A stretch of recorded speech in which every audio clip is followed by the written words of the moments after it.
Kalau gua cantik pakai pakai jilbab lu, jadi dia ngecek sorban itu jilbab. Lagi-lagi ada korban dari undang-undang ITE ya, informasi dan transaksi elektronik. Undang-undang yang sebenarnya dimaksudkan untuk mengontrol transaksi di dunia cyber, malah kemudian digunakan untuk mencokok orang-orang yang dianggap melakukan penghinaan, penyebaran kebencian, provokasi yang berbau sara dan lain sebagainya dan lain sebagainya. Ustadz Maher ditangkap terkait ujaran kebencian. Front Pembela Islam bertanyakan kasus Abu Janda CS terkait kasus yang sama. Kemudian yang kedua tentang masalah foto Al-Habib Lutfi bin Yahya hafizahullah yang baru-baru ini viral, sedang di framing bahwa saya Maher Tuwailibi menghina Habib Lutfi bin Yahya. Jadi ceritanya begini, saudara.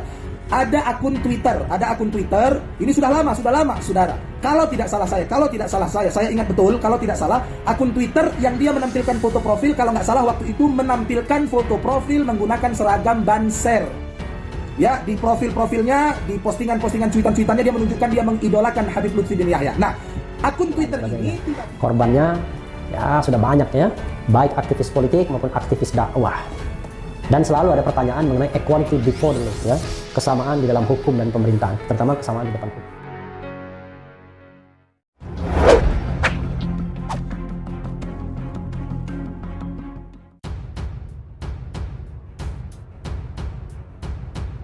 Ustadz Maher ditangkap terkait ujaran kebencian.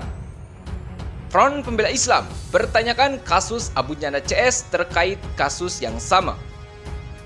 Refli Harun, penguasa saat ini bermasalah dalam penegakan Undang-Undang ITE.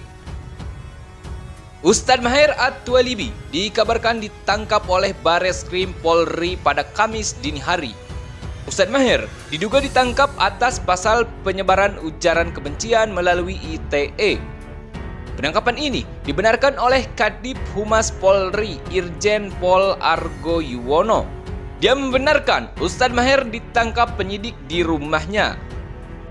Namun demikian, Argo tak menjelaskan lebih lanjut terkait kronologi dan dasar penangkapan terhadap Ustadz Maher. Namun, dalam surat penangkapan yang beredar, Ustadz Maher disebutkan telah ditetapkan tersangka dalam kasus penyebaran ujaran kebencian melalui ITE. Diberitakan sebelumnya, Ustadz Maher At-Tuwailibi dilaporkan ke Bareskrim Polri terkait dugaan penghinaan terhadap Habib Lutfi bin Yahya. Sementara itu, Ustadz Maher At-Tuwailibi membantah dirinya telah melakukan penghinaan terhadap Habib Lutfi bin Yahya di akun Twitternya. Atau Simam, seperti itu, saudara. Lalu saya katakan, ini Habib Lutfi, kiainya Banser, juga cantik, pakai jilbab, dalam tanda kutip. Jadi saya bukan menghina. Kira-kira saya ingin mengatakan ke dia gini loh, lu menghina gua, lu katakan gua pakai jilbab, padahal pakai sorban, berarti lu secara nggak langsung menghina Habib Lutfi. Ya, ulama idola lu, gitu loh maksudnya. Jadi bukan saya menghina Habib Lutfi. Lalu komentar saya di Twitter tersebut, saudara, di screenshot ya oleh cebong-cebong laknat biadab bangsat keparat, di screenshot untuk di framing bahwa saya Maher Tuwailibi menghina Habib Lutfi. Komentar si orang biadab ini tadi yang lebih dulu menghina saya, itu nggak mereka screenshot. Saya cari-cari udah hilang.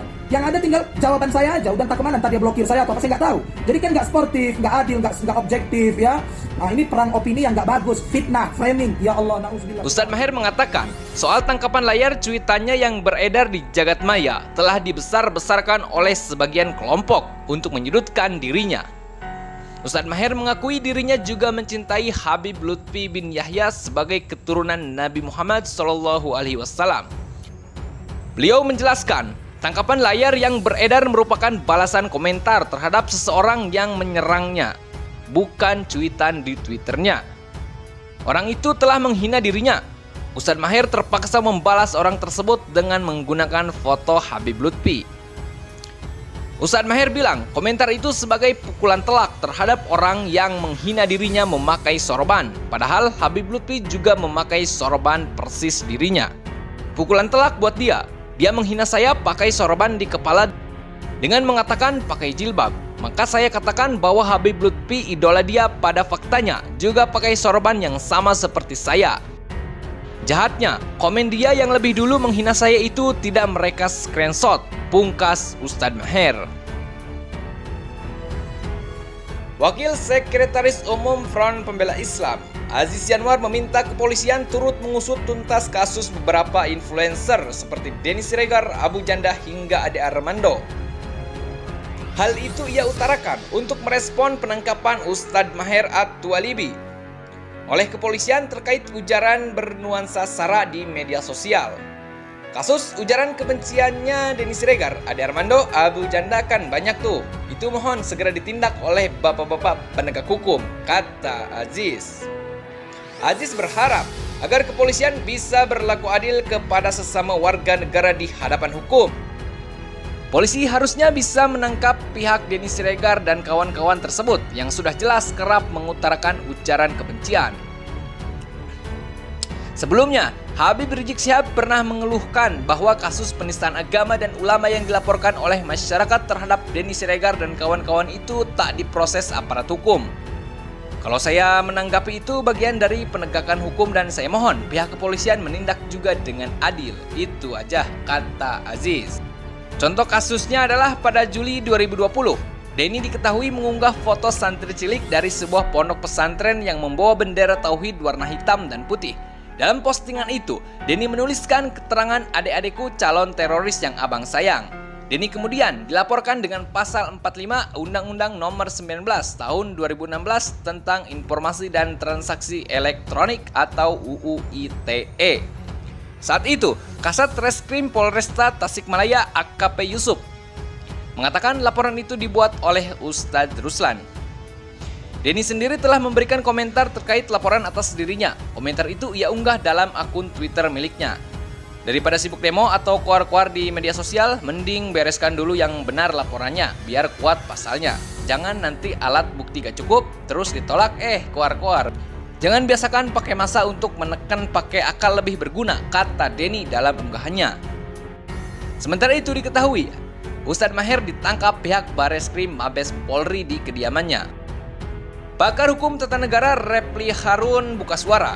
Ia menilai penguasa saat ini bermasalah dalam menegakkan Undang-Undang Informasi Transaksi Elektronik atau UU ITE. Sebab maksud dari UU ITE itu adalah untuk melindungi warga negara dari kejahatan melalui dunia cyber. Misalnya tipu menipu, tapi yang terjadi justru jadi alat ampuh bagi penguasa untuk membungkam lawan politiknya. Membungkam orang yang kritis, ujar Repli Harun dikutip dari channel YouTube-nya.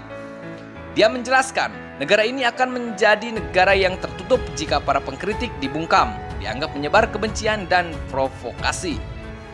Misalnya atas fenomena ITE ini lalu dianggap menyebarkan kebencian atau memprovokasi. Kan sulit kita, maka negara ini akan menjadi negara yang tertutup. Terkait kasus Ustadz Maher, Repli Harun mempertanyakan langkah kepolisian yang tidak menggunakan langkah-langkah rekonsiliasi. Menurutnya, seharusnya Ustadz Maher terlebih dahulu diperiksa sebagai saksi atas laporan tersebut. Jika kemungkinan sebagai tersangka, maka dijadikan tersangka.